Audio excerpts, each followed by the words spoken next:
जो फ़ौज का माहौल बड़ा एक डिफरेंट होता है, तो वाकई बड़ा डिफरेंट होता है।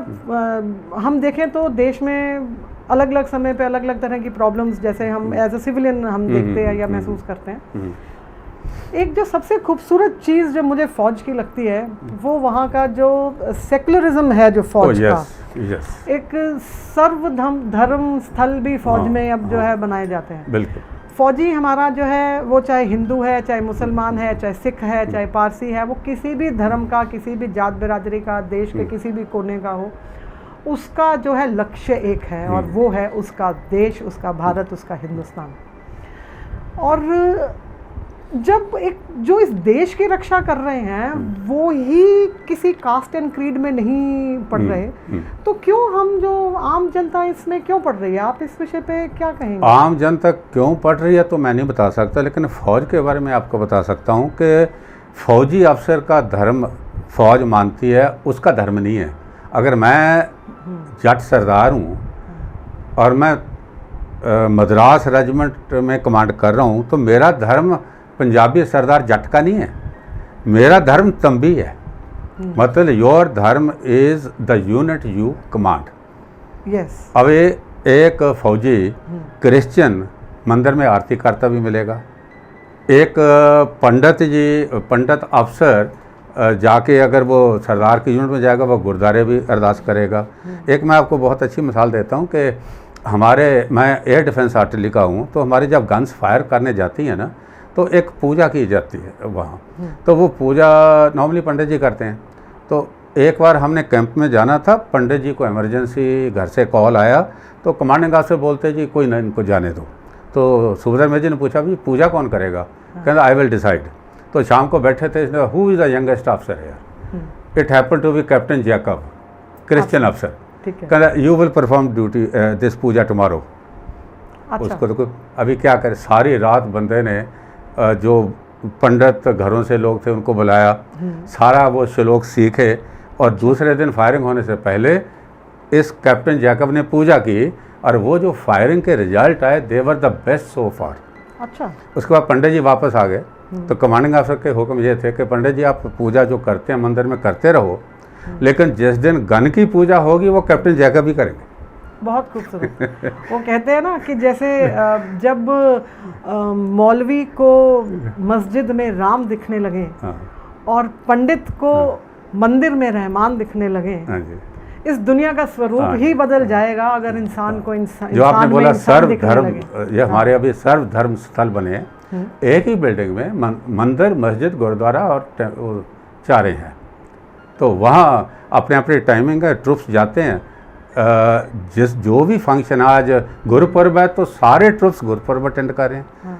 आज कृष्ण जी का जन्मदिन मना रहे हैं तो सारे ट्रुप्स होते जा रहे हैं। तो ये सारा सिर्फ फौज, इसलिए फौज को बोलते हैं ना लास्ट बेस्टन, जब सारा कुछ सिस्टम फेल हो जाता है। आप देखिए कि जब पहले कुछ प्रॉब्लम आती है, रैड्स आते हैं तो किसको बुलाते हो आप? पुलिस को बुलाते हो। उसके बाद एडमिनिस्ट्रेशन, IAS ऑफिसर, ये सारी वो आती है। जब ये सारे फेल हो जाते हैं फिर क्या? फौज बुलाओ। बिल्कुल। फौज पर देश को क्यों भरोसा है? क्योंकि फौज ने ये नहीं देखना है ये काला है, ये पीला है, ये ब्राह्मण है, ये हिंदू है, ये मुसलमान है, उसके लिए सारे बराबर हैं। तो जब तक ये परंपरा फौज की चलती रहेगी, हिंदुस्तान का कोई बिगाड़ नहीं सकता। बिल्कुल सही बात आपने कही। और फौज जो है हमारी सुरक्षा कर रही है, इसीलिए हम बहुत एक आराम की और सुकून की नींद अपने अपने घरों में ले रहे हैं। तो मैं जो है बाकी आम लोगों से भी एक रिक्वेस्ट ज़रूर करूँगी, एक अपील जो है हम खुद से भी करेंगे कि हमें ऐसा देश का निर्माण करना चाहिए, ऐसे देशवासियों का निर्माण करना चाहिए कि जिनकी रक्षा करके फौज कभी ये ना हमारा फौजी भाई सोचे यार ये कैसे लोग हैं जिनकी रक्षा में हम। उसमें मैं, आपने बिल्कुल ठीक बोला, मैं कुछ और ऐड भी करना चाहता हूँ कि समटाइम ये फीलिंग आती है फौजियों के दिमाग में, जब लड़ाई लगती है उस टाइम तो फौज की बल्ले बल्ले होती है, टीवी में भी खबर चलती है, सारे बल्ले बल्ले ये वो सब होता है।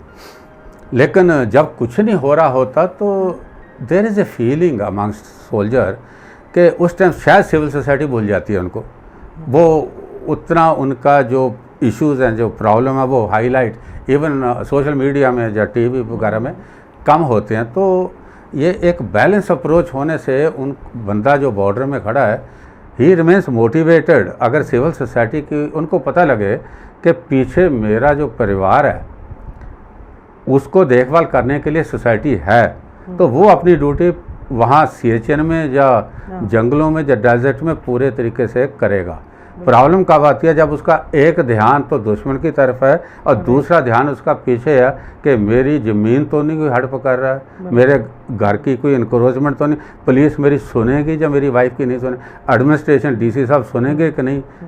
यहाँ बहुत केसेस होते हैं जहाँ पीछे से जब चिट्ठी जाती है ना वाइफ की, भाई मेरे को ये तकलीफ़ है, मेरी सुनता कोई नहीं है, मैं आपको बताना चाहता हूँ वहाँ उसका मराल आधा हो जाता है। बिल्कुल सही। तो सिविल सोसाइटी को ये खास करके जो पावर में है, एडमिनिस्ट्रेशन, पुलिस, इनको ये बात का ध्यान रखना चाहिए कि अगर सोल्जर वहाँ है तो उसकी फैमिली को जो प्रॉब्लम है that must be attended to on priority, ना कि उसको लाइन में लगा के बैठाया जाए। बिल्कुल, कि ये आपने बहुत एक अच्छा एक जो मुद्दा उठाया है कि पीछे लोग और जो हमारा एडमिनिस्ट्रेशन है, जो हमारा सिस्टम है, उसको भी अपना फ़र्ज़ बहुत ईमानदारी से निभाना चाहिए। इसके साथ एक और ऐड करता हूँ, अभी हर एक फौजी की 2 साल बाद पोस्टिंग हो जाती है। मेरी अपनी एग्जांपल ले लो, मैं शानबाज पोस्टेड इन भोपाल, तो उसके बच्चे भोपाल में पढ़ते थे स्कूल में, तो अभी उसकी पोस्टिंग चंडी मंदिर में हुई। मैं स्कूल जो बढ़िया कॉन्वेंट स्कूलों में गया खुद, किसी ने एडमिशन नहीं दिया। कहना जी हमारे तो एडमिशन पूरे हो जाते हैं, आप नर्सरी में डालना तो डाल दीजिए, 5वीं 6वीं क्लास में कैसे डालोगे। अभी मेरे फौजी अफसर का क्या कसूर है? He is posted from place to place, why should his children suffer? वो बच्चे सफ़र करते हैं, वो फिर बाद में लास्ट किसी छोटे मोटे स्कूल में डालने पड़ते हैं। तो मैंने गवर्नर साहब को भी चिट्ठी लिखी थी, मैंने एडवाइज़र को चिट्ठी लिखी थी, इट्स ऑन रिकॉर्ड। मैंने बोला जो अफसर फौज के जवान, जो फौजी जो भी हैं, चंडीगढ़ पोस्टिंग आते हैं, कुछ परसेंटेज ऑफ कोटा स्कूल जो आपके कंट्रोल में है, जो एडेड स्कूल हैं या कॉलेज हैं, उनमें कुछ परसेंटेज ऑफ कोटा रख दीजिए कि ये quota will be filled by the अफसर on getting his posting to Chandi Mandir, Chandigarh या ट्राई सिटी में, तो उससे एक बंदे को रिलीफ तो मिलेगा। हाँ जी बिल्कुल, हम इनफैक्ट इसको ये कहना चाहेंगे कि सिर्फ इस रीजन में रिस्ट्रिक्ट ना करके एक नहीं, मैं तो अपनी example they the, this should be overall policy of the central government के फौजी अफसरों के, जवानों के, जैसे के बच्चे जब वो पोस्टिंग जाते हैं, और हमारी जो पोस्टिंग आती है ये थोड़ा अप्रैल के साथ अलाइनमेंट विद द सेशन होती है, बिल्कुल जब मर्जी पोस्टिंग कर देते हैं। तो जब मिड टर्म में भी आते हैं, तो अगर ऐसा सेंट्रल कोई गाइडलाइन हो तो इससे मोराल लोगों का हाई रहेगा। अदरवाइज आपने पूछा था लोग फौज में क्यों नहीं आना चाहते, पैसा जहाँ वो अनकम्फर्ट वाली बात नहीं है। ठीक है, बच्चा लोग आजकल सारा AC एनवायरनमेंट मांगता है और they don't want to take risk and जैसे कॉर्पोरेट में पैसा बहुत ज़्यादा है, तो इसलिए फ़ौज में आज 10,000 अफसरों की आज भी शॉर्टेज है, वैकेंसी हैं, और सर्विस सिलेक्शन बोर्ड में लोग जाते हैं, बट जो फौज को चाहिए वो नहीं जाते, तो वहाँ एक बैच में से 30 के बैच में से 2 या 1 सेलेक्ट करते हैं, क्योंकि फौज don't want to lower the standard of entry. 10,000 तो आज भर दो, बट जिस दिन फौज ने एंट्री लेवल स्टैंडर्ड लोअर कर दिया, उस दिन फिर फौज भी डिल्यूट हो जाएगी। एंड लेफ्ट और राइट हमारे पास जो नेबर आंखें तो पहले दिखा रहे हैं, अगर द क्वालिटी ऑफ ऑफिसर्स और the jawan go down, then the security of the nation it will suffer. तो वो डाउन कर नहीं रही फौज, और राइट मटेरियल आ नहीं रहा, रिजल्ट क्या है? वैकेंसीज। ना अगर ये मैसेज सिविलियन को दिया जाए, पब्लिक को दिया जाए कि भाई आपके बच्चे विल बी लुक्ड आफ्टर, जो मैं दूसरी बात बोली, और भी जो आपकी प्रॉब्लम है they will be taken care of, school का एडमिशन भी आपको होगा, जो नॉर्मल कोई एक्स्ट्रा ऑर्डिनरी चीज़ तो मांग नहीं रहे, एक और चीज़ अगर ये इंश्योर किया जाए तो मेरे को लगता नहीं कि फिर कोई ये शॉर्टेज अफसरों की आए। नहीं, बिल्कुल सही बात, और बड़ी इंपॉर्टेंट एक मुद्दा। देखिए एज ए सिविलियन शायद मुझे इन चीज़ों का इतना हमने कभी गहराई से सोचा भी नहीं होगा कि वाकई एक जब परिवार पूरा सफ़र कर रहा है तो ये सिस्टम्स में कुछ चेंजेस आने चाहिए, और ये नेशनल पॉलिसीज़ ऐसी बने, और ये हमें ये सोचना है कि अगर ऐसी कुछ रीजंस की वजह से भी लोग फौज में जाना अगर कम कर देंगे तो हम रात को चैन से सो नहीं पाएंगे, हमारी जो है चैन की नींद भी खतरे में पड़ जाएगी। तो ये हमारी मॉरल ड्यूटी भी जो है बनती है। इसके साथ ही मुझे लग रहा है एक ये मैसेज भी जा रहा है सबको कि फ़ौज एक बहुत करियर का भी अच्छा ऑप्शन है। आप सिर्फ डॉक्टर, इंजीनियर या कुछ और मतलब एंटरप्रेन्योर ना बन करके आप एक फौजी भी बन सकते हो। आप एक फौज की तरफ करियर ऑप्शन लेकर के आए, इसके बारे में भी आपको बिल्कुल मैडम, इसलिए अच्छा है कि आप मेरी एग्जांपल ले लीजिए। मैं एक छोटे से गांव डिस्ट्रिक्ट लुधियाना मोही में पैदा हुआ, हलवारा और दाका के बीच में है। हमारे स्कूल में 10 तक स्कूल है, मैं 10 तप्पड़ में बैठ के उसी स्कूल में पढ़ा जहाँ अंग्रेज़ी 6वीं क्लास में ABC सिखाई जाती है। बिल्कुल। उसके बाद कॉलेज मेरा वहाँ से 4 किलोमीटर दूर रूरल कॉलेज है, गुरुसर सुधार में, हलवारा के पास, वहाँ पढ़ा। उसके बाद मैं सीधा सर्विस सिलेक्शन बोर्ड की इंटरव्यू दूँ, भगवान की कृपा पहली बार ही सिलेक्ट हुआ और अकेडमी में गया और 69 में कमीशन लिया।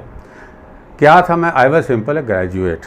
उसके बाद जो कुछ आज मैं हूँ, मैं ये किताबें लिख रहा हूँ, यूनिवर्सिटी में लेक्चर दे रहा हूँ, मोटिवेशनल टॉक देता हूँ, जो भी हूँ इट इज़ ए फ़ौज की देन तो है। क्योंकि फ़ौज में ये नहीं कि आपने एक बार कैप्टन बन गए तो बस अभी आप गाड़ी चल पड़ी। हर एक रैंक के लिए आपका प्रमोशन एग्ज़ाम है। देन इन बिटवीन आपको कोर्सेज करवाए जाते हैं, अब्रॉड भी कराए जाते हैं, इंडिया में कराए जाते हैं। You are kept updated. आपकी there is a continuous training of your personality development होती रहती है, आपका कॉन्फिडेंस बढ़ता रहता है। So by the time you retired after 30-35 year service, you can face any challenge in society. In fact आपने देखा होगा कि कई रिटायर्ड अफसर even they do so well in the corporate sector when they retire होके आते हैं। इवन कोल India का आपको पता, कुछ साल पहले तक जो चेयरमैन था ही वाज फौजी अफसर, तो बड़े बड़े कॉर्पोरेट में। तो फौज आपको बहुत एक अच्छा साफ़ सुथरे तरीके से, एक ईमानदारी के तरीके से ये जो ज़िंदगी है, एक आपको अच्छा इंसान तो बनाई देती है।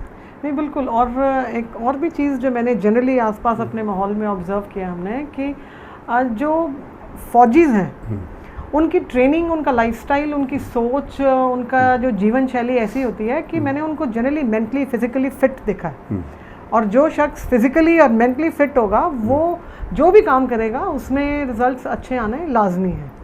तो इसका कारण तो बहुत सिंपल है। फौज की जो रूटीन है, एवरीडे जो रूटीन है, इट इज़ सो बैलेंस्ड। सवेरे उठ के, अभी मैं रेजिमेंट में हूँ, तो सवेरे उठ के 1 घंटा there is called PT parade. तो आपने सुबह उठ के सूरज निकलने से 15 मिनट पहले ग्राउंड में खड़े हो, आप करोगे, फिर वापस आके नहा धो के दफ्तर जाते हो। शाम को 5 बजे आप स्पोर्ट्स फील्ड में हो।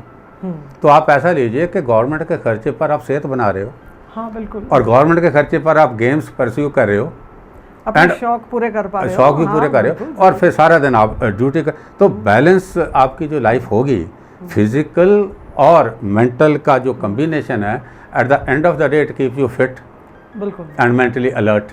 और आप कुछ भी काम करेंगे उसके रिजल्ट्स पॉजिटिव आएंगे, उसके रिजल्ट्स आने पर लाजमी।